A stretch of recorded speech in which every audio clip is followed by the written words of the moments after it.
கருவேப்பிலையும் சேர்க்கணும். 1 டம்ளர் அரிசி எடுத்தோம் இல்லையா, அதனால 1 டம்ளர் தண்ணி சேர்த்து கொதிக்க விடணும். இதில் தேவையான அளவு உப்பு இப்பயே சேர்த்துக்கலாம். இப்போ தண்ணி கொதிக்க ஆரம்பித்தோன்னா நம்ம அரைச்சி வச்சிருக்கிற இந்த அரிசி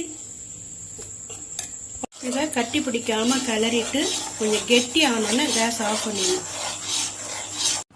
கை பொறுக்கிற சூட்டுக்கு மாவு ஆறுனதுக்கப்புறம் ஒரு இட்லி தட்டில் துணியை விரித்து போட்டு இது மாதிரி பிடிச்சி வைக்கணும்.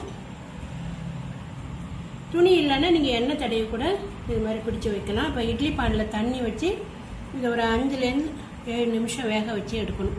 இப்போ தண்ணி கொதிக்க ஆரம்பிச்சிருச்சு. அந்த தண்ணியில் வந்து எலுமிச்சை சக்கையும் புளிச்சக்கையும் போட்டிருக்கேன். ஏன்னா அது நீர் கரை பிடிக்காம இட்லி பானை சுத்தம்